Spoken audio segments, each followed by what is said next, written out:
Speaking of Father Dan, he is, as we know, a longtime celebrant of the Catholic TV Mass and the host of We've Got to Talk, which has started 37 years ago in 1989. And I see, Victoria, you have a picture from one of the iterations of that show. Yes. And actually, I think Father Dan and I were talking about this before the show, trying to figure out what year this was. I'm thinking late 90s, early 2000s. I usually can tell by way of the set, so I think that's where it was. What was the original version of it? The original was a talk show, which is why I'm a little uncomfortable doing this, because I was the interviewer. Oh, yeah. But it was a talk show. Live audience, high school kids. We talked about church issues that impacted the life of kids. We had a guest every week. I would go up into the audience with a microphone and hold it for the kids to ask questions. And I remember that too. That was like groundbreaking. That was a brand new thing here at Catholic TV. It really was. It really was. We had bleachers. I forget who built the bleachers, but the whole audience set. So it was a great idea, whoever thought it up.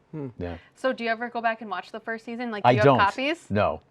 Do I? I have a couple of, are they beta tapes, VHS? I've got a couple of souvenir tapes of the earliest shows. So, but no machine to watch them on. I've got no machine to watch them on, so. Over all these years, is there an episode or two that sticks out as your favorite or the most powerful or impactful? You know, that would probably be, according to the genre I was doing it. We had a young woman on once with all these younger people, and she was talking about death and dying, and she had cancer, and she talked about her experience and her faith in God pulling her through. And she flew in from Chicago and had written a book, and that was a very moving show. I remember that one. And then I actually committed to film a confirmation retreat that I do, in which I talk about Adam and Eve and the garden and whatever. We did that over 2 or 3 shows, and it was sort of like my entire theological underpinning exposed, and I loved doing it. It was really important for me to talk about that. Yeah.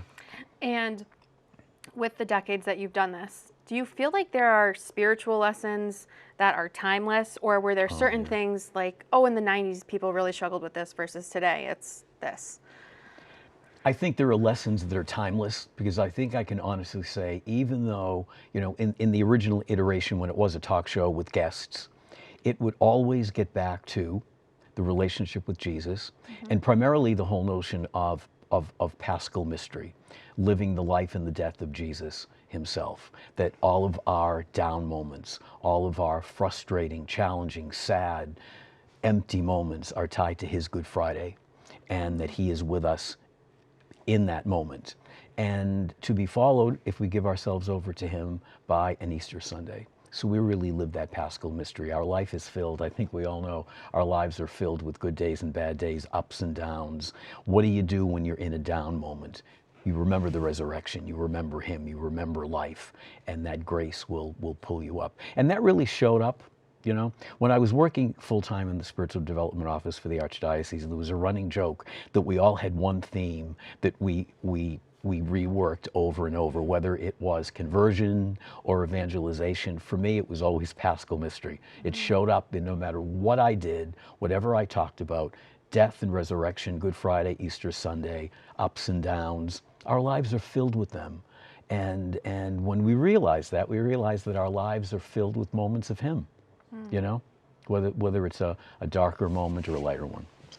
We've got to talk here several times per week, including right after This Is the Day on Wednesdays at 11 a.m. here on Catholic TV, but it also airs on Monday at 2 p.m., Fridays at 9:30 p.m., and Sunday mornings at 6:30 Eastern Time. For someone who's never seen it, you should really take a look. We've got to talk. And as Kevin comes over, how do you plan an episode?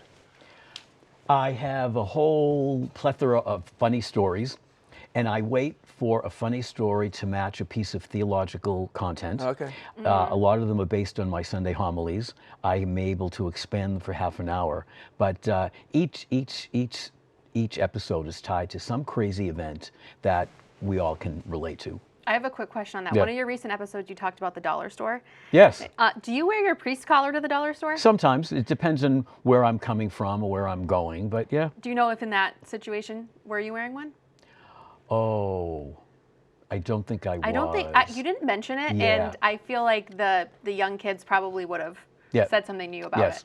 Oh, I won't spoil like the. I know what you're talking about, the conversation about Yeah, yeah. the cashier thing. Yeah, yeah.